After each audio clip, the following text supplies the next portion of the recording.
Chennai Silks in Mega Summer Sale. Summer வந்தாச்சு. What's your plan for this holiday? எங்க கிட்ட விட்டுருங்க, நாங்க பாத்துக்கிறோம். GT Holidays, South India's #1 travel brand. Nagapattinam மாவட்டம் வேளாங்கண்ணி கடற்கரை சாலையில் உள்ள ஒரு தொப்பி கடையில் ஏற்பட்ட வாக்குவாதம் அடுத்த கட்டத்திற்கு சென்றது பெரும் அதிர்ச்சியை ஏற்படுத்தி இருக்கிறது. செருதூர் பகுதியை சேர்ந்த 19 வயது அகிலன் என்பவர் வேளாங்கண்ணி கடற்கரையில் உள்ள தொப்பி கடையில் பணியாற்றி வந்தார். கடை மூடும் நேரத்தில் கேரளாவின் பந்தனபுரம் பகுதியை சேர்ந்த செஃபிக், அகில், சம்னாஸ் ஆகிய மூவரும் கடைக்கு வந்து தொப்பி வாங்க கேட்டுள்ளனர். விலை குறித்து ஏற்பட்ட வாக்குவாதத்தில் ஆத்திரமடைந்த சம்னாஸ் மறைத்து வைத்திருந்த கத்தியால் அகிலனின் கையில் கீறியுள்ளார்.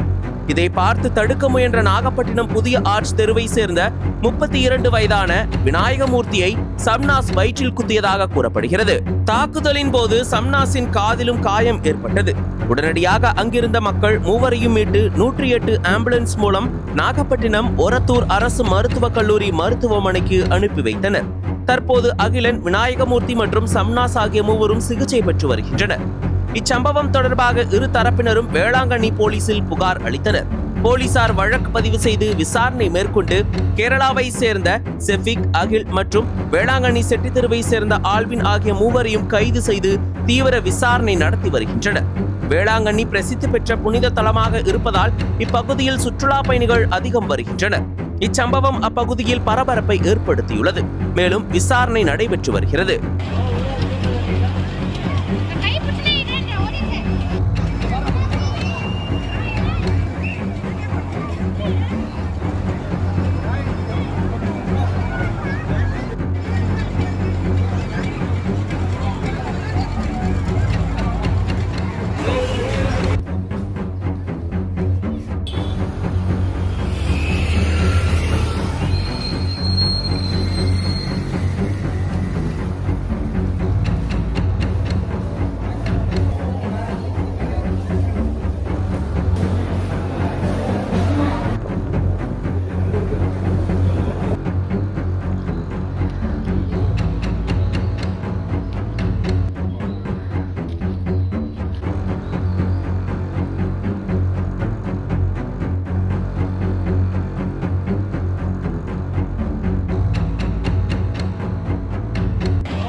அனல் பறக்கும் செய்திகளை அப்டேட் செய்து கொள்ள நக்கீரன் களத்தை இப்பவே சப்ஸ்கிரைப் பண்ணுங்க.